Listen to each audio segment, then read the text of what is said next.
అరే మళ్ళీ భాయ్ లొల్లి. నమస్తే సార్. చూడు బాబు, ఈ నమస్కారం నాకు ఇప్పుడు అవసరం లేదు. నీకు డీటెయిల్డ్గా ఒక విషయం చెప్పడం అవసరం అనిపించి ఇలా ఎంట్రీ ఇచ్చా. నా పేరు నీకు తెలుసు, అవసరాల ఆనందరావు అని. కాబట్టి నా పేరులోని అవసరానికి చాలా ఇంపార్టెన్స్ ఇస్తా.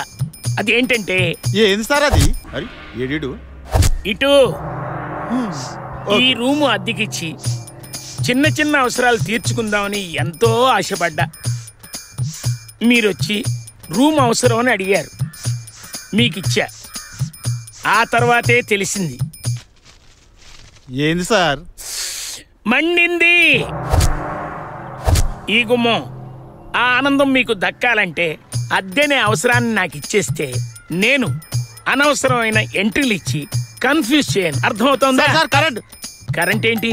అది కరెంట్ కాదు సార్, రెంట్ డబ్బుల గురించి సిద్ధు ఏటీఎం వెళ్ళింది సార్. అప్పటిదాకా నేను లోపల ఎనీ టైం మటర్.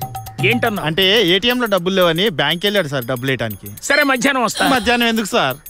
అదేనయ్యా, ఇప్పుడు మీరు డిపాజిట్ చేస్తున్నారుగా, అది వచ్చేసరికి మధ్యాహ్నం అవుతుంది. అందుకే అప్పుడు వస్తానన్నా. ఎలా అవుతుంది సార్? ఏ ఈరోజు సాటర్డే హాఫ్ డే, రేపు సండే హాలిడే, ఎల్లుండి మండే పండుగ, అవతల ఎల్లుండి బంద్, బుధవారం తర్వాత గురువారం, తర్వాత శుక్రవారం, తర్వాత శనివారం, తర్వాత. అర్థమైంది. ఈ మాటలు విని విని నేను చాలా వీక్ అయిపోయా. ఏంటి, నెక్స్ట్ వీక్ నేను వస్తా, అప్పుడు ఏర్పాటు చేయి. ఇలాంటి మాటలు చెప్పి నన్ను కన్ఫ్యూజ్ చేయకు, ఎందుకంటే కన్ఫ్యూజన్లో నేను ఫ్యూజ్ పీకేస్తా. అర్థమవుతోందా? ఓకే. మ్మ్. అమ్మా.